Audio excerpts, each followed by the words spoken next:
Ya, jangan terlalu ambil hati dengan ucapan seseorang. Kadang manusia punya mulut, tapi belum tentu punya pikiran. Itu yang disampaikan Einstein. Terima kasih, Bung Aiman. Pak Haji, selamat malam. Selamat malam. Assalamualaikum. Bung Roy Suryo. Nanti kalau Pak Ugro mau tambahkan boleh. Ya, silakan. terima kasih Pak Haji Aiman. Saya ingin kembali dengan judul Rakyat Bersuara hari ini. Ya, babak baru berkas lengkap ijazah diuji. Ya, menariknya apa? Ya, menariknya adalah apa yang kita perbincangkan ini memang masih panjang. Kalau itu benar-benar pengadilannya itu adalah pengadilan yang benar-benar jujur dan terbuka. Tadi sudah jelas. Ada kemudian fakta-fakta baru yang diungkapkan. Dari dulu loh itu padahal. Ketika Bitor Suryadi waktu itu dan bahkan Widodo pun pernah dihadirkan di sini. Ini tidak respons polisi. Tidak kemudian mengambil. Kalau fair harusnya orang-orang itu dipanggil. Diperiksa. Persis ketika Pasar Pramuka waktu itu entah dibakar entah terbakar. Itu ada 8 orang yang sudah diperiksa. Sekarang sebenarnya berkas itu masih ada kalau mau dicari. Bisa juga dikejar. Siapa tahu di antara 8 orang itu ada kaitannya. Dan saya 8 orang yang dulu ikut terlibat dalam pembakaran Pasar Pramuka, terbakarnya Pasar Pramuka. Nah, tahun berapa ditahan itu 2012. Kalau 2015. 15. Nah, Oke. 2014 juga. Nah, artinya ada. Itu bisa dijadikan saksi menurut Betul, itu satu. Yang kedua, banyak banget. Misalnya soal ijazah ini aja. Hadirnya ijazah itu tidak bisa ijazah itu ansih lahir. Karena orang yang ikut serta kuliah benar, ijazah itu muncul dari semua bukti yang ada. Tadi betul dikatakan bahwa semua sudah diperiksa. Kita akan lihat dalam gelar perkara di Mabes Polri tanggal 22 Mei 2020. Semua bukti itu adalah sarjana muda. Tidak ada sarjananya. Sebentar, di semua bukti? Sarjana muda yang ditampilkan Pak Dirtipidum waktu itu. Oke. Itu Pak sarjana Juandani, muda. Pak Juandani. Pak Juandani waktu itu. Oke. Dan bahkan ini tidak mungkin muncul kalau nggak ada soal KKN dan sebagainya. Bentar, kan yang ditampilkan sama seperti yang Mas Roy punya. Betul, tapi sarjana kan mudanya di mana? Ada faktor-faktor pendukungnya. Nilai-nilai yudisium dan lain sebagainya. Itu ditampilkan di belakang Pak Juandani. Oh, jadi MKDU dan segala macam. Ya. Terus bukti KKN. Ketika sidang CLS di Solo misalnya, teman-teman KKN-nya tidak mengenal orang yang ada di foto ini. Padahal ini adalah foto yang tidak jauh dari KKN. Kalau Jokowi mengatakan KKN-nya awal 85 atau 85 awal, kemudian lulusnya November 85, itu dia mesti teman-temannya pasti kenal. Dia tidak kenal sama sekali, gak ada yang kenal dua ibu-ibu itu. Itu gak ada yang kenal. Bahkan ada cerita lucu, Jokowi main gitar listrik di desa yang tanpa listrik segala waktu itu. Itu kan lucu kan, kayak gitu. Terus masih banyak lagi, belum lagi soal skripsi yang berulang kali saya katakan. Saya tidak mengulang-ulang, tapi ini fakta yang tidak ditindaklanjuti. Bagaimana yang namanya Aida Greenberry, putri dari Profesor Ahmad Sumitro, yang kemudian menyatakan Aida itu bukan tanda tangan ayah saya. Nama ayah saya belum profesor di situ. Profesor Ahmad Sumitro itu baru profesor itu Maret 86. Ini November 85. Dari UGM kalau dikatakan betul tadi Pak UGM sudah menyatakan iya, tapi UGM rektor UGM tuh Prof Ova Emilia tuh mengatakan Jokowi lulus saja 2 kali, November 85 ada juga Oktober 85. Belum lagi mesin canggih buatan UGM namanya LISA, Lean Integrated Service Assistant UGM. Ya, sebentar, Lisa sekarang kemana itu? Nah itu dibredel dan tidak pernah muncul lagi. Pernah muncul lagi. Nggak pernah muncul lagi. Anda sudah kesana ngecek? Sudah nggak ada. Saya cari itu di gedung hitam.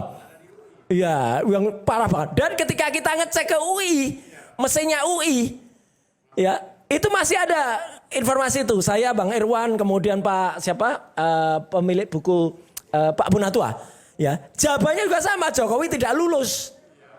Itu mesin dari UI juga mengatakan begitu. Jadi kan ini lucu banget kan artinya. Nah, jadi apalagi sampai kepada P21 yang tadi pada sesi pertama sudah saya tunjukkan. Sampai dengan hari ini aja sudah boncos P21. Beberapa menit lagi kita memasuki yang namanya H+9. Dan ini akan ada batas waktunya. Ini bukan bisa begitu saja. Artinya apa? Artinya tidak bisa kita mengatakan dengan seenaknya, oh itu nggak ada batas waktu nanti bola balik P2. Ini harus ada.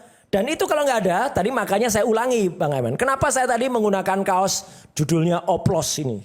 Nah, tadi itu hubungannya juga dengan hari ini ketika BBM naik ya. Makanya orang banyak mengoplosan. Perkara ini ya itu sudah jelas juga dioplos. Tadi apakah betul kata Bang Asam ini ya? Itu kan pertanyaan juga. Ini persoalan pidum atau persoalan pitsus? Ya, gitu. Tadi Prof Henry, meskipun saya ada di TV sebelah, saya monitor juga statementnya. Luar biasa. Prof Henry itu adalah satu nama di antara beberapa nama termasuk saya. Yang tahun 2005 itu adalah sebagai tim anggota TKTI, Tim Koordinasi Telematika Indonesia. Kita tahu pasti gunanya Undang-Undang ITE itu untuk transaksi elektronik.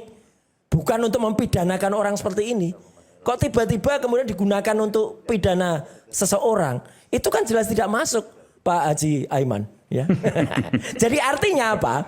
Hanya perkara ini kalau semua digunakan secara free trial, ya kata Bang Refli tadi juga kata Pak Kosinudin, ya ini nggak akan jalan seharusnya. Jadi kalau ini tetap jalan, kemudian tanpa memperhatikan, misalnya nanti sidang CLS-nya diajukan oleh para purnawiran di Jakarta Selatan, misalnya nanti terbukti ada kesalahan di Polda Metro, apa jadinya? Ini kayak Sengkon dan Karta. Kami sudah dipidana, tapi ternyata pemidananya salah. Termasuk juga yang dilakukan oleh Lecumanan tadi. Ya, Lecumanan mengadukan saya dengan terlapor namanya organisasi Pradi Bersatu. Organisasi kok punya perasaan, punya peranaan? Ya, nggak bisa. Jadi artinya apa? Persoalan ini tidak boleh buru-buru kemudian disidangkan. Ya, semua harus dicek dulu. Makanya tadi judul hari ini benar. Tidak ada yang namanya P21 ini kalau itu benar dilakukan. Maka Bang Aiman, Bang Haji Aiman, saya ingin menutupi ini bahwa jangan cepat-cepat kemudian orang seenaknya saja mengatakan, apalagi dari sebelah mengatakan penjara. Bahkan bakar Kejati. Ya, sekali lagi saya katakan itu rekamannya tadi saya cek lagi tuh ada tuh si Fritz Boy itu duduk di belakangnya Andi Darmawan ini yang katanya semangat, nggak ada semangat. Itu jelas kata semangatnya nggak ada. Dan klarifikasi beliau nggak ada di rekaman, baik di YouTube maupun di Anu sudah saya cek tadi beberapa tadi ngecek 3 YouTube tadi. Nggak ada tuh klarifikasi, bohong lagi nih gitu. Ya, membakar Kejati. Ya. Ada katanya apa? Nggak ada, mana linknya? Ya, pakai dong. Intinya gini. Itu 1 jam lebih. Ya mana di YouTube-nya mana? Nanti saya kirimkan. Kalau ada Ada di Bung Aiman loh. Aduh. Karena yang meliput iNews ya. Nggak ada. Ada di Bung di iNews yang meliput loh. iNews tidak ada. Jangan bilang saya bohong. Ada. Di iNews tidak ada perkataan mengklarifikasi bahwa itu sudah semangat. ada. Saya sampaikan terima kasih semangatnya. Membakar semangat. Saya sudah katakan kok. Nggak ada. Nah, last but not least ya.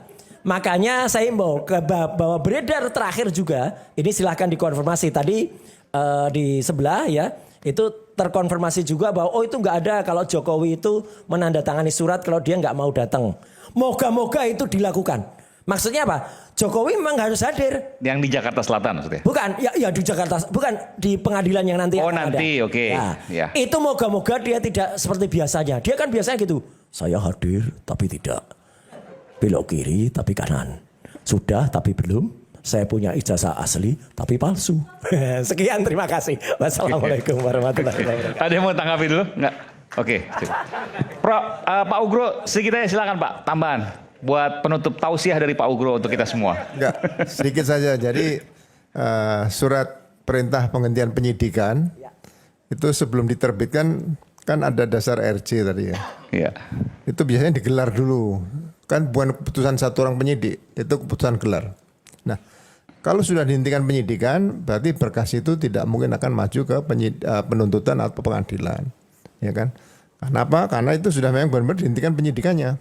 Nah, yang kedua, proses-proses yang berkaitan dengan pencemaran nama baik dan fitnah ini sebetulnya saya melihat di samping ada undang-undang, ada KUHP, kemudian ada peraturan kepolisian, juga saya belajar membaca kembali pedoman Jaksa Agung. Saya sangat apresiasi sama Jaksa Agung, Pak Burhanuddin ya. Pak Burhanuddin ini persis tanggal 2 Januari 2026 beliau terbitkan namanya Pedoman Kejaksaan Republik Indonesia nomor 1 tahun 2026. Jadi bersamaan dengan diberlakukannya KUHP dan KUHP tadi. Nah, di situ di pasal di bab 3 nomor 43, ya kan? Ini berkaitan P21 tadi. Kalau dalam pernyataan di Reskrim itu menyatakan bahwa sudah koordinasi dengan jaksa dan kata-katanya tidak perlu dilengkapi lagi. Tidak ada berkas lengkap loh. Yang saya dengar ya. Nah, sebetulnya kata-kata ini hanya bisa diucapkan oleh seorang jaksa. Berkas sudah lengkap. Secara lisan boleh. Dan 2 hari setelah menyatakan itu, 2 hari kerja harus segera terbitkan P21. Nah, apabila 14 hari P21 tidak dipenuhi oleh pihak penyidik, perkara tadi SPDP, surat pemberitahuan dimulai penyidikan dan berkas perkara dikembalikan lagi kepada penyidik dan harus diterbitkan SPDP baru dan sprindik baru.